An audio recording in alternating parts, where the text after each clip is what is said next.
Hello everyone, I welcome you all on my YouTube channel Lucky Educational Videos, and today we are going to discuss class 12th English poem 3rd Keeping Quiet. Firstly we will read about poet, and the poet is Pablo Neruda. Poet is Pablo Neruda. Is the pen name of Neftali Ricardo Reis Basalto, who was born in the town of Parral in Chile. अब जो Pablo नरूडा है वो क्या है, pen name है किसका, नेफ्टली रिकार्डो रेइस बेसाल्टो का, कि उनका जो पूरा नाम है ये है और पेन नेम उनका क्या है, पेब्लो नरूडा। पेब्लो नरूडा के नाम से वो क्या करते हैं, अपना वर्क करते हैं, poem stories what ever they right. Okay, तो वो किस नाम से करते हैं, अपना पेब्लो नरूडा से। Neruda's poems are full of easily understood images which make them no less beautiful. अब जो पेब्लो नरूडा की जो पोएम्स होती हैं वो इजीली अंडरस्टूड होती हैं और क्या होती हैं, वो क्या ब्यूटीफुल मतलब सुंदर पोएम होती हैं जिनको इजीली हम क्या करते हैं, समझ सकते हैं। He won the Nobel Prize for Literature in the year 1971. 1971 में उनको क्या मिला था, लिटरेचर के लिए नोबेल प्राइज मिला था। In this poem Neruda talks about the necessity of quiet introspection and creating a feeling of mutual understanding among human beings. अब जो ये पोएम है हमारी कीपिंग क्वाइट, इसमें क्या है, जो पेब्लो नरूडा बताते हैं कि कुछ टाइम के लिए हमें क्या करना है, शांत रहना है, we are to be quiet. Okay, तो उस नेसेसिटी को बता रहे हैं। और इंट्रोस्पेक्शन करना है मीन्स आत्म विश्लेषण करना है कि हम क्या सही कर रहे हैं और क्या गलत है। Okay, of mutual understanding among human beings, कि इंसानों के अंदर क्या होनी चाहिए, म्यूचुअल अंडरस्टैंडिंग होनी चाहिए। Okay, let's start the poem. Now we will count to 12 and we will all keep still. Poet क्या कह रहा है, अब यहाँ पर एक वर्ड आया है 12। अब ये जो 12 वर्ड है ये क्या है, 12 मंथ्स भी हो सकते हैं, 12 आवर्स भी हो सकते हैं। ओके, या फिर राइटर कह रहा है कि काउंटिंग भी हो सकती है 1 to 12, तो इस क्लियर मीनिंग नहीं है, हम इसको मंथ भी ले सकते हैं, आर भी और काउंटिंग भी। तो राइटर क्या, पोएट क्या बोल रहा है, now we will count to 12, कि अब हम क्या करेंगे, काउंट करेंगे 1 to 12 and we will all keep still, और हम सब क्या हो जाएंगे, शांत हो जाएंगे। कुछ टाइम के लिए हम क्या करेंगे, बिल्कुल स्टिल, एकदम से शांत हो जाएंगे, कोई एक्टिविटी हम नहीं करेंगे।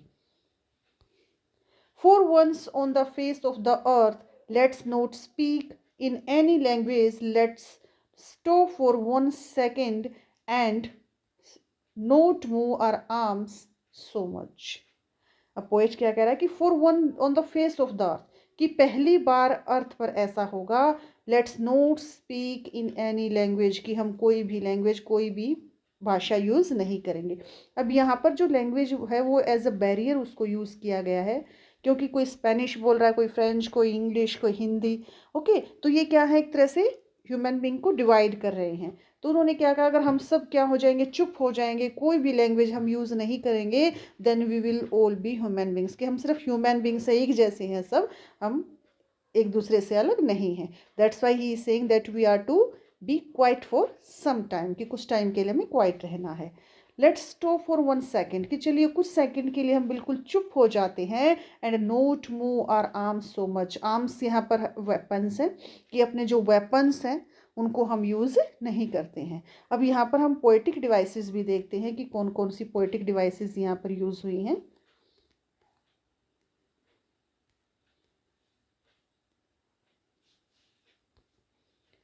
पहले देखिए, we will. Okay, we will, यहाँ पर कौन सी पोएटिक डिवाइस यूज हुई है, यहाँ पर हुई है एलिट्रेशन। ओके, कौन सी हुई है, alliteration. Alliteration means repetition of जैसे साउंड वर्ड्स हैं डब्ल्यू और डब्ल्यू। ओके, तो ये कॉन्सोनेंट साउंड वर्ड है जो कि क्या है, एलिट्रेशन है। उसके बाद नेक्स्ट आया है, जो नेक्स्ट पोएटिक डिवाइस यूज हुई है वो ही है एनाफोरा। अब एनाफोरा क्या होती है, एनाफोरा क्या होती है, कि जब दो लाइनें एक ही वर्ड से शुरू होती हैं, अब ये भी लेट से शुरू हुई है और ये भी लेट से शुरू हुई है, तो यहाँ पर है एनाफोरा। कौन सी पोएटिक डिवाइस है, एनाफोरा। ओके, अब एक और पोएटिक डिवाइस है यहाँ पर, वो भी मैं आपको बताती हूँ। For once on the face of the earth let's not speak in any language. जब भी हम कोई ऐसी लाइन देखते हैं जिसमें जैसे फर्स्ट लाइन है, यहाँ पर कोई भी पंचुएशन मार्क नहीं है, यहाँ पर कोई भी पंचुएशन मार्क नहीं है, और राइटर ने जो है नेक्स्ट लाइन को कंटिन्यू किया है। तो जब ऐसी कोई लाइन आप देखते हो, ऐसी कोई वर्डिंग्स आप देखते हैं, तो उसमें होता है इंजैममेंट। ओके, इंजैममेंट होती है, जिसको हम बोलते हैं कि कोई इंजैममेंट की पोएटिक डिवाइस है जिसमें राइटर ने फर्स्ट लाइन को पंजुएशन मार्क के बिना नेक्स्ट लाइन में कंटिन्यू किया है। ओके, तो ये कौन सी है? इंजैममेंट। ओके, तो यहाँ पर एक तो एलिट्रेशन यूज हुआ, एक इंजैममेंट यूज हुआ है, और एक कौन सी पोएटिक डिवाइस है? Anaphora.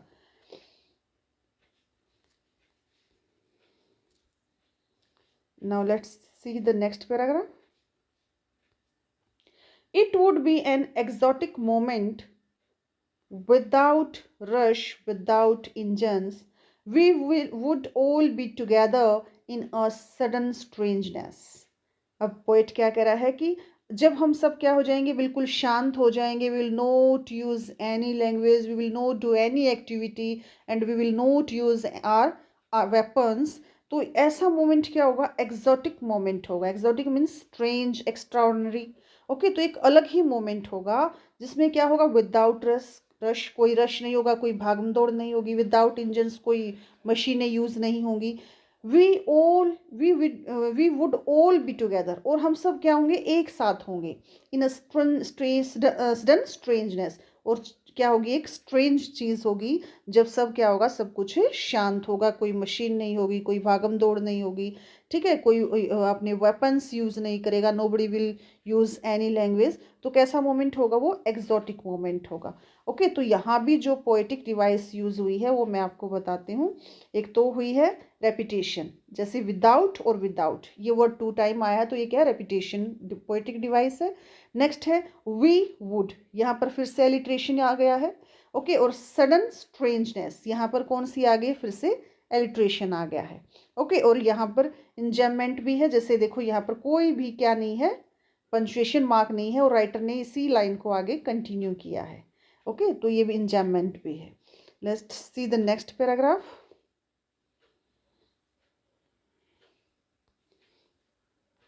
Fishermen in the cold sea would not harm whales, and the man gathering salt would look at his hurt hands. अब यहाँ पर पोएट कह रहा है कि जो फिशरमैन है वो क्या नहीं करेंगे? फिशिंग नहीं करेंगे, and would not harm whales, और वेल्स को हार्म नहीं करेंगे। ओके, उसके बाद and the man gathering salt, और वो आदमी, वो इंसान जो क्या करते हैं? सोल्ट इकट्ठा करते हैं, गैदर करते हैं, ठीक है, वो क्या करेंगे? Would look at his hurt hands, वो भी कुछ टाइम के लिए अब क्या है? अपने जो वर्क है उसको स्टॉप कर देंगे, and would look at his hurt hands, और अपने हर्ट हैंड्स को देखेंगे, अपने हाथों को देखेंगे, अपने जख्मी हाथों को देखेंगे। इट मीन्स यहाँ पर क्या है? पोएट क्या कहना चाह रहा है कि they are to introspect themselves what they have achieved and what they have lost. उन्होंने क्या अचीव किया है और क्या अब तक खो दिया है। They are to be quiet and they are to be introspection to themselves. Okay, what they have achieved and what they have lost. Okay, तो ये क्या है? यहाँ पर भी अब एक पोएटिक डिवाइस यूज हुई है, देखिए आपको समझ में भी आ गया हो गया, हिज हर्ट हैंड्स। अब यहाँ पर पोएटिक डिवाइस कौन सी है? एलिट्रेशन की बार बार में एच जो साउंड है वो आ रही है। Okay, let's see the next paragraph. Those who prepare green wars, wars with gas, wars with fire, victory with no survivors, would put on clean clothes and walk about with their brothers in the shade doing nothing. अब यहाँ पर poet कह रहा है कि those who prepare green Wars, green Wars जैसे nature के लिए, जैसे डिफॉरेस्ट्रेशन करना, पेड़ों की कटाई वगैरह करना, या फिर नेचर को हार्म करना, तो लोग क्या करेंगे? ग्रीन वॉर्स को स्टॉप करेंगे। Wars with gas, Wars with fire, जो कंट्रीज़ हैं जो वॉर करते हैं किससे? गैसेस से और फायर से, उसको स्टॉप कर देंगे। अब पोएट यहाँ कह रहा है कि विक्ट्री विद नो सर्वाइवर्स, कि विक्ट्री अगर जो वॉर्स होती हैं, ठीक है, तो उसके बाद विक्ट्री तो मिल जाएगी but survivors will not be there. Okay, human beings, इंसान नहीं बचेंगे, तो उस विक्ट्री का यूज़ क्या। ओके, तो जैसे अगर नेचर है उसको हम हद से ज़्यादा यूज़ कर रहे हैं, अगर नेचर को ही डिस्ट्रॉय कर दिया तो इंसान बचेगा नहीं। उसी तरह अगर जो गैसेस से वॉर हो रहा है या फिर फायर से वॉर हो रहा है तो विक्ट्री तो मिल जाएगी लेकिन सर्वाइवर्स नहीं होंगे। Would put on clean clothes and walk about with their brothers. वो कह रहा है कि ये सब बंद करो, ग्रीन वॉर्स बंद करो, वॉर विद गैस फायर्स, ये सब बंद कर दो और कुछ टाइम के लिए क्या करो, अपने बिल्कुल क्लीन साफ सुथरे कपड़े डालो and walk with their brothers, मतलब अपने एनिमीज को भी क्या मानो, ब्रदर मानो और उनके साथ चलो। In the shade doing nothing, क्या करो, शेड यहाँ पे एक तरह से ट्री की शेड बोला है कि पेड़ की छाया के नीचे बैठो और कुछ भी मत करो, बिल्कुल शांत हो जाओ। Stop doing everything. Okay,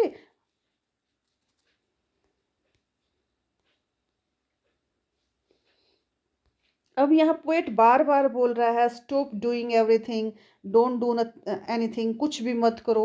okay, और उसके बाद जब पोएट ये सब कह रहा है कि stop doing everything, stop doing everything, then what he want to say, वो अब इस चीज़ को एक्सप्लेन कर रहा है। What I want should not be confused, कि मैं क्या चाहता हूँ ये आपको ये कि कुछ भी नहीं करना है ये समझ के कंफ्यूज नहीं होना है। With total inactivity, inactivity means एक तरह से यहाँ पर पोएट कह रहा है कि डेथ, इनएक्टिविटी क्या डेथ है।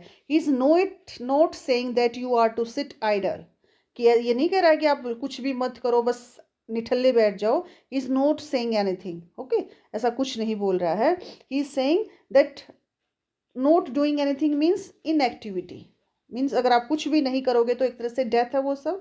तो पोएट कह रहा है कि मैं ये नहीं बोल रहा कि कुछ भी काम मत करो। ओके, तो life is what is about, कि लाइफ तो वही है कि जो हम काम करते हैं, हमारी जो लाइफ चल रही है वही लाइफ है। ओके, टोटल अगर हम इनएक्टिव हो गए, हमने कुछ भी नहीं किया तो डेथ हो जाएगी। I want no talk with the death, tongue एक तरह से एसोशिएट, कि मैं इनएक्टिविटी को डेथ से क्या नहीं करता हूँ, एसोशिएट नहीं कर रहा हूँ, कि सब कुछ ख़त्म करो, बिल्कुल शांत हो जाओ, कोई ये काम मत करो और सिट आइडल मतलब निठल्ले बैठ जाओ, तो वो तो क्या हो जाएगी, डेथ हो जाएगी। और मैं डेथ को नहीं मानता हूँ, मैं ये नहीं कह रहा हूँ कि सब कुछ ख़त्म कर दो। वो सिर्फ क्या कह रहा है, if we were not so single minded also keeping our lives moving and for once could do nothing, perhaps a huge silence might interrupt this sadness of never understanding ourselves and of threatening ourselves with death. If you are not so single minded मतलब हमें सिर्फ एक ही रट पर चलते हैं, हमें पढ़ना है, लिखना है, डिग्रीज लेनी है, then we are to get job, then we are to earn money. Okay, तो फैमिली को मीन्स हेल्प करनी है, तो ये सब क्या है, सिंगल माइंडेड है कि हम एक ही रट पर चलते हैं कि we are to earn money. Okay, तो if you are not so single minded, अगर हम ऐसे सिंगल माइंडेड नहीं होते, about keeping our life moving, सिर्फ अपनी लाइफ को मूव करने की, हम सिर्फ अपनी लाइफ को चला रहे हैं, and for once could do nothing, कि एक बार हमें क्या करना है, ये सब स्टॉप कर देना है, बंद कर देना है, और फिर क्या होगा, परहैप्स शायद फिर ऐसा हो जाए, अ ह्यूज साइलेंस, कि जब हम सब कुछ शांत हो जाएंगे, हम ऐसा कुछ नहीं करेंगे और एक बड़ी सी साइलेंस छा जाएगी, और तब माइट इंटरप्ट दिस सैडनेस, कि उस सैडनेस को शायद वो इंटरप्ट कर दे। अब सैडनेस क्या है, सैडनेस क्या है कि हम अपनी लाइफ को चला रहे हैं, हम क्या कर रहे हैं, उसके पीछे भाग रहे हैं, पैसा अर्न करने के लिए, मनी अर्न करने के लिए, लाइफ को चलाने के लिए, but we are not happy, लेकिन हम खुश नहीं हैं। ओके, तो राइटर पोएट क्या कह रहा है कि हमें क्या करना है, जो हम इस रट पे चल रहे हैं ना उसको कुछ टाइम के लिए स्टॉप कर देना है, and we are to analyse ourselves, और हमें सोचना है कि हमें चाहिए क्या, हमें करना क्या है। तो शायद वो जो इंट्रोस्पेक्शन होगा वो क्या करेगा, वो आपकी इस उदासी को दूर कर देगा और वो आपको सही रास्ता दिखाएगा कि what is the right and what is the wrong. Of never understanding ourselves, जो शायद हमने कभी अपने आप को समझा ही नहीं है, end of threatening ourselves with death, क्योंकि हम क्या करते हैं, भागम दौड़ में लगे रहते हैं, हम डेथ से डरते हैं, और क्या करेंगे, और डेथ से डर के वजह से हम क्या करते हैं, हर चीज़ को जल्दी से जल्दी अचीव करने की सोचते हैं कि before that we are to get this this this this and this. Okay, तो हमें क्या करना है, हमें सही रास्ते को चुनना है कुछ टाइम के लिए, शांत होकर आराम से बैठ के। We are to introspect our selves and then we are to choose the right path of our life. Perhaps the earth can teach. अब पोइट क्या कह रहा है कि शायद जो अर्थ है, जो पृथ्वी है, अर्थ है, वो हमें सिखा सकती है। As when everything seems dead and later proves to be alive, कि जब हमें लगता है कि सब कुछ खत्म हो रहा है, तो वो रियलिटी में क्या है, वो एक नई लाइफ की शुरुआत हो रही होती है। अब देखो जैसे क्या ऑटम सीजन है तो सब कुछ पत्ते वत्ते सारी चीज़ें झड़ जाती हैं। ओके, लेकिन हमें क्या है, सब कुछ जैसे नेचर है वो एकदम सूखा हर तरफ आपको दिखाई देगा। क्या रहता है, हर चीज़ खत्म हो गई है। लेकिन रियलिटी क्या है, जैसे रेनी सीजन स्प्रिंग सीजन आता है तो अचानक से चारों तरफ ग्रीनरी छा जाती है। तो जो चीज़ खत्म हुई थी, वही कह रहा है कि अर्थ सिखाती है हमें कि जो हमें बिल्कुल डेड लगता है कि सब कुछ खत्म हो गया है, वो असल में क्या है, प्रूव्स टू बी अलाइव, वो दिखाता है कि नई लाइफ की शुरुआत हो रही है। Now poet says now I will count up to 12। कहता है कि चलो मैं अब क्या करता हूँ, अप टू 12 काउंट करता हूँ। एंड यू कीप क्वाइट, और आप सबको क्या करना है, आप सबको शांत हो जाना है। Okay, you are to be inactive, मतलब inactive means not dead, inactive means you are to introspects your selves, अपने आप को का एक तरह से आत्मविश्लेषण करना है, अपने बारे में सोचना है। Then what is the right and what is the wrong. और फिर पोइट क्या कह रहा है, आई विल गो, और मैं चला जाऊँगा, एक तरह से चला जाऊँगा। यहाँ पर कहना चाह रहा है कि शायद I am going to give this message to another person. Okay, तो ऐसा कुछ बोलना चाह रहा है पोएट। और now this was the poem, now it is completed. Okay, bye bye, take care students.